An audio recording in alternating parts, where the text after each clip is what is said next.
We're following breaking news out of Toronto. A Superior Court justice has made a judgment on a teen girl accused in the fatal attack of Kenneth Lee, who was homeless at the time. Lee was killed back in December 2022 after a random swarming attack.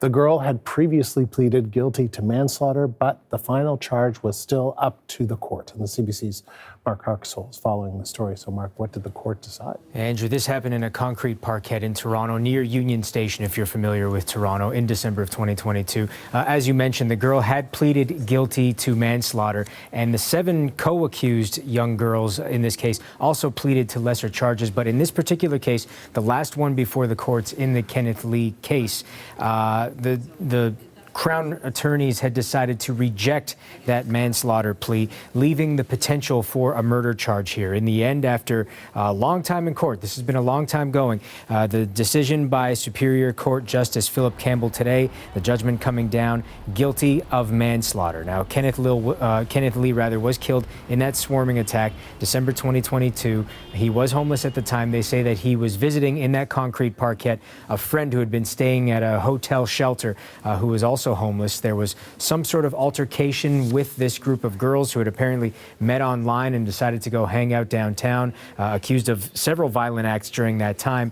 During this confrontation, police say that Lee stepped up to defend his friend and found himself swarmed, eventually dying. Now, he was stabbed twice, and it's believed that is how he died. But throughout the various court proceedings, no knife was ever found to be on these girls. The girl in question in court today did have 2 small nail knives and a nail file on her, but forensic investigators weren't quite convinced that that would have been what would have dealt the fatal blow to Kenneth Lee.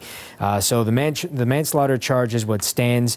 Surveillance video shows the swarming. There was all sorts of evidence in this case, but it now is completed. Every single trial in relation to these girls between the ages of 13 and 16 has been completed with this judgment today, Andrew. Mark, thank you. CBC's Mark Harkesol. A 14-year-old boy is now facing murder charges after an elderly woman was stabbed to death in what police say was an unprovoked attack. Clara Pasica joins us from the scene near Whites Road and Finch Avenue. And Clara, the accused making a brief court appearance today. What more do we know?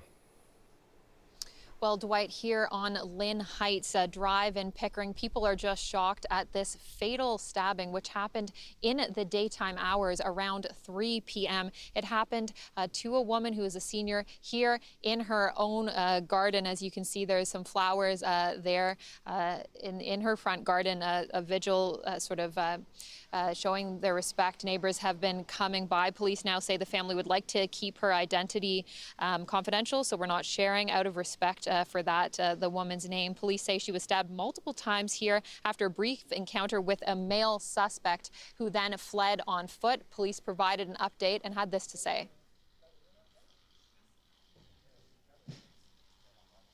So we're looking into reports. We are aware of some reports that he was seen in the area. Any connection to this area and any connection to this victim, we are still looking at. As of right now, I can still tell you this appears to be a random attack, and we do have no connection between the victim as well as the male that's in custody.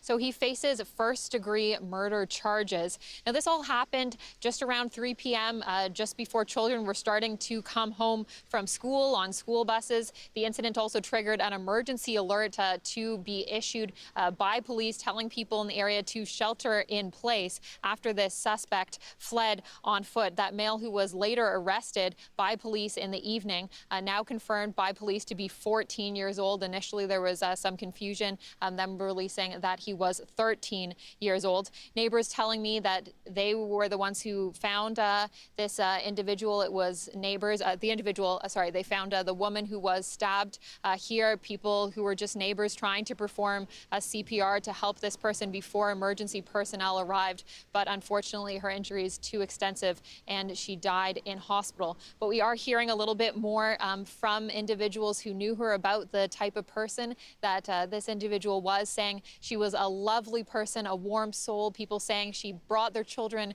cookies when they were small. Jam jars at Christmas would show up on their doorstep. Have a listen to what people are saying. I actually saw her there, and there was somebody who was trying to give her CPR. There was a few other neighbors who were around, probably about 5 people, but because it seemed like it was under control and I didn't see any, there was nobody else around, they were trying to resuscitate her. I'm living like 8 years here in Pickering. Yeah. I never heard situation like that. Yeah. So it's really shocking for me.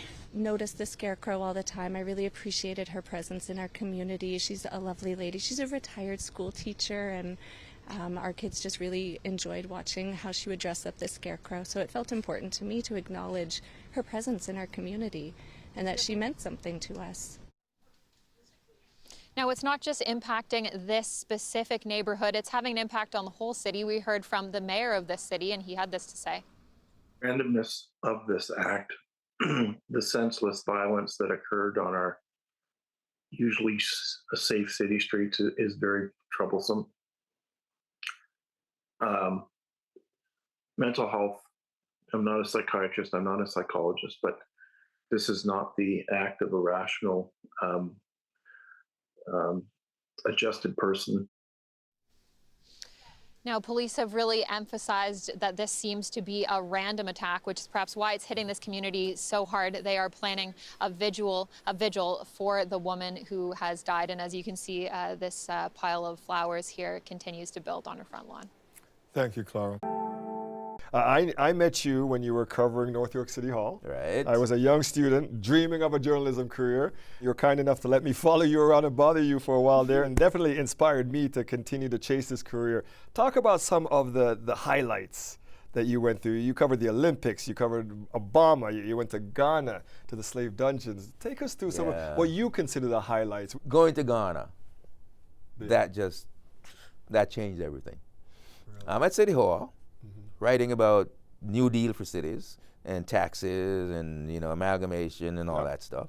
And this woman came to my office. I'd known her because she was a dub poet, a Ford Cooper, and she called and said, Royson, took me to the cafeteria at City Hall and says, this year is the 200th anniversary of the ending of the slave trade. And I'm like, it is?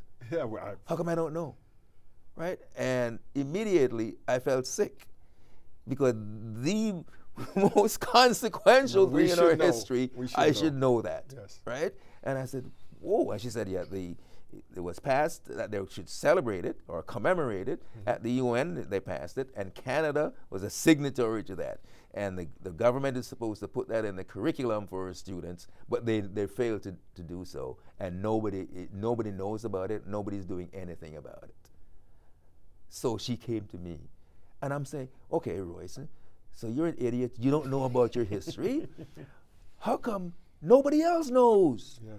Why is it that we don't have another reporter in the paper talking about it? That's what journalism does. We bring these stories to light. Yeah. So if you don't do it, who's going to do it? It's not going to get done. And it blew me away.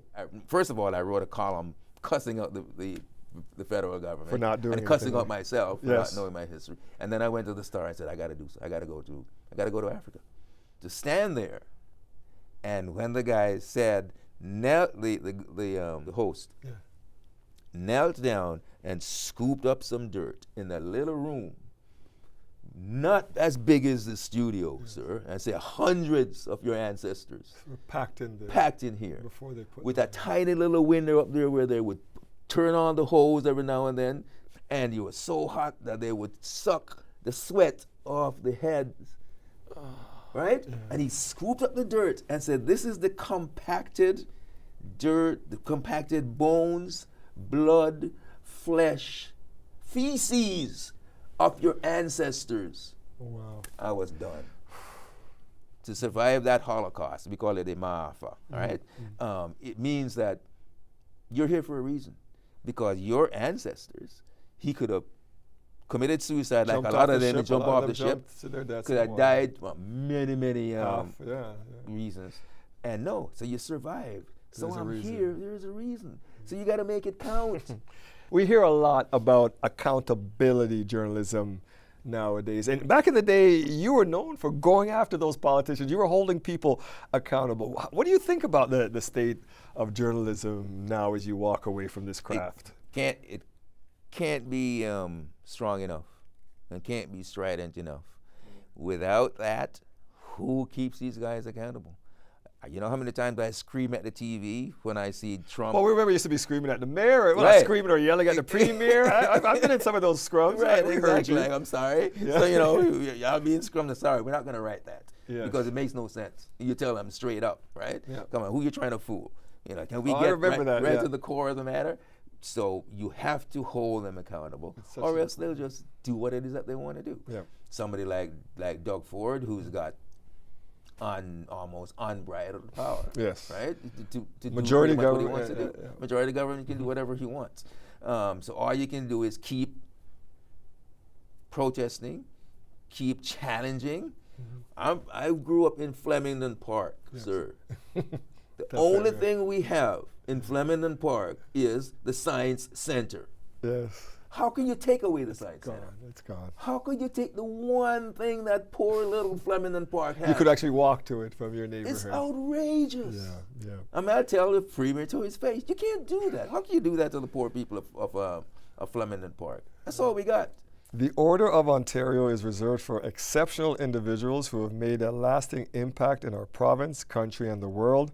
Members of the Order embody the finest qualities of our province. How big of a deal is it for you to receive this honor? Because those words are now about you. And it's good. It's good. It falls restfully on the shoulders, and for me, it's an endorsement of the people that I wrote about. If then I'm being recognized, that means that they, whose stories I told, they are being recognized. Which is why I'm having a celebration and inviting all the people whose stories I told. Say, hey, come, let's celebrate because this is yours. I am because we are. Congratulations. Well deserved. Thank you, sir. Well deserved.